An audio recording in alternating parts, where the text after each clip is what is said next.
Dream Woman by Grace Hill. Dream Woman visually negotiates the dream as a tool for understanding the wider society in which the dreamer exists. Casting a specific focus on gender, this body of work seeks to investigate the position of women in modern Western society and bring to the surface revelations of the stereotypes that are still placed upon women today. The work is founded in the suggestion that our dreams reveal deeply ingrained tacit beliefs of society that, whilst may not be apparent in the waking hours, are made clear through the unconscious.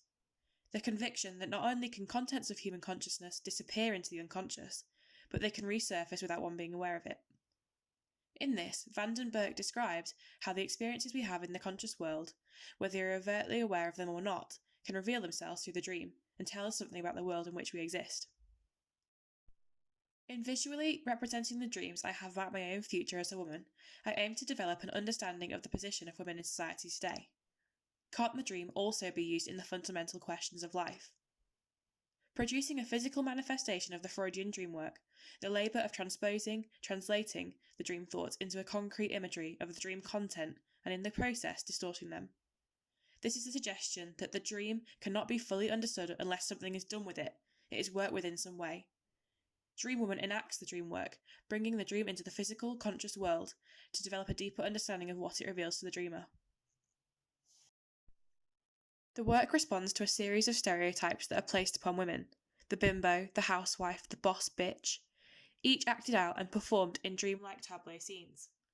Though at first these scenes may seem dreamlike and utterly bizarre, they hint towards a wider truth and belief that is still held up in wider society, that women are still forced into these unrealistic stereotypes and ideals. The bimbo, attractive but unintelligent, frivolous young woman. I perform as a woman consumed by looks and makeup. Her entire life and space is made up of hair products, mirrors and nail polish, as magazine pages dictating how she should live her life start to consume the otherwise blank walls. The housewife.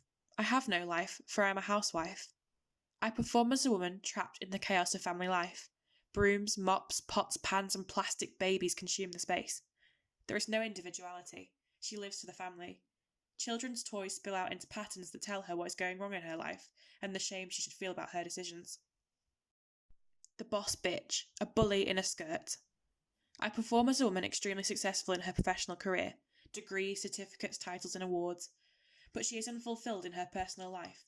No children, no husband, no family. Brightly coloured sticky notes infiltrate the otherwise organised and perfect space, with words that remind her of what she is seemingly missing out on. Each tableau scene has been carefully constructed to stage the performance. Objects, items and artefacts were carefully chosen to relate directly to the stereotype being presented in the performance, and meaning may be derived from each part of every scene. As an example, the sticky notes in the piece Boss Bitch each have an individual saying or message on them, relating to the fears, worries and pressures this woman holds around her life decisions. When will you get married? Reads one. Cancel date with Matt, brackets, Tinder, reads another. This attention to detail relates to the all-consuming nature of these dreams, that sometimes turn to nightmares and sometimes into physical conscious fears. Performances are delivered through both still and moving image, though it is in the moving image that the work comes to life. In each scene, the woman performs an action associated with a stereotype they are subjected to. The bimbo paints her nails, the housewife dries the dishes, and the boss bitch signs paperwork. At a point in the video, the persona visually starts to experience discomfort, hearing or sensing something watching them. The women then make direct eye contact with the camera lens and pause the action they are doing. The women then start to laugh, maniacally, hysterically. They laugh so hard they almost start to cry. The laugh refers to how women are instructed to behave in these stereotypes they are subjected to, and are expected to be happy with the way they are positioned, to appear grateful, to be perfect. Each of these women grow tiresome of their condition and reach breaking point, still trying to achieve an ideal of what a woman should be. They laugh, smile. But this laughter only lasts so long, and quickly turns into tears. She has to keep it together, to be seen as valuable, to be seen as ideal, to be seen as this dream woman. As quickly as laughter started, it abruptly stops. The women go back to their actions, back to the roles they are expected to lead, before laughter shortly starts again. Dream Woman exists in the context of other visual performances of women, More historical examples, such as Claude Cahun's self-portraits made in the earlier 20th century and Juno Calypso's performance of Joyce, a much more contemporary example. It was fascinating to me that the desire, and perhaps almost the need to perform as a woman, to communicate about the female experience and condition exist over such vast time frames.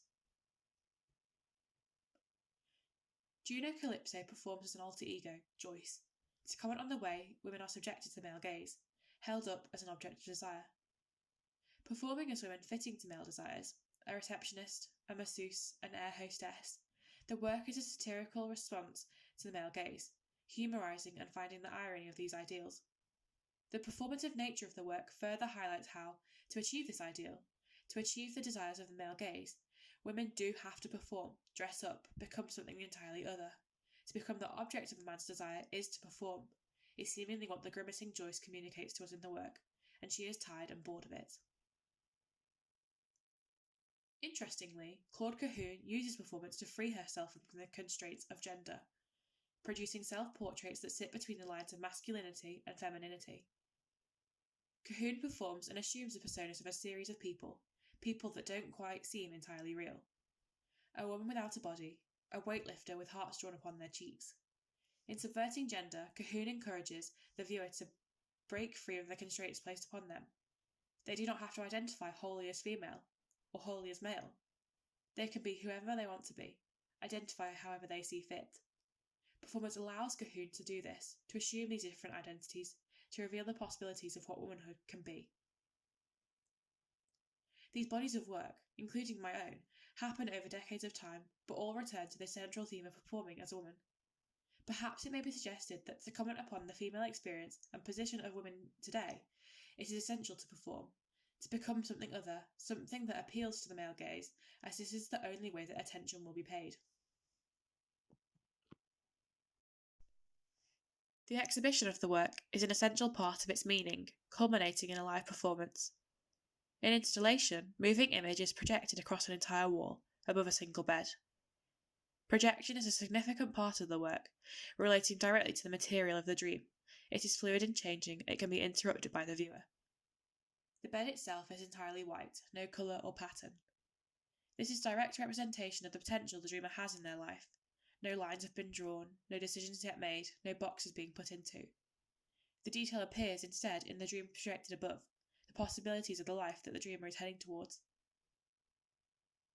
Underneath the bed sits an open suitcase, filled with objects taken directly from the dreams themselves. A plastic baby, an iron, a false eyelash. The suitcase is situated at a point that may not be obvious to the viewer of the work upon entering the scene, presented almost as this box of fears that the dreamer wishes to keep hidden away and ignored. The suitcase acts almost as a monster under the bed, a starting point for these dreams becoming concrete in the physical world. Sound also plays an integral part in the dissemination of the work, and has a similar impact to the suitcase. Speakers sit underneath the bed frame in installation, towards the head of the bed. Laughter appears to emanate from the dreamer's head, their dreams becoming realised in a tangible, conscious sound or thought. Sound leaks from the unconscious to materialise in the physical, conscious world, reflecting the fear the dreamer has of these dreams, perhaps becoming nightmares, becoming realised. It was important to found these dreams in the physical, as this is where they are born and inevitably are going to happen. In live performance, a body lies in the bed, the same body that appears in each nightmare. She had imagined herself in each of these nightmarish scenarios, dreaming about what her life may turn out to be.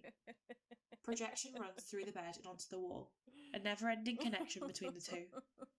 The dreamer is trapped in dreaming about these outcomes of life, the same way that she will be one day trapped in these stereotypes. Dream woman refers not only to the two themes at play in the work, the dream and the woman, but also refers directly to the stereotypes depicted in the work. This idea of having to fit into a box, into a stereotype to become an ideal, become valuable, become a dream woman. The body of work aims to invite the viewer to reflect and look inward to their own dreams, to explore what their unconscious may be revealing to them. Dream woman asks the audience to listen to their dreams and wake up to what they may reveal to them.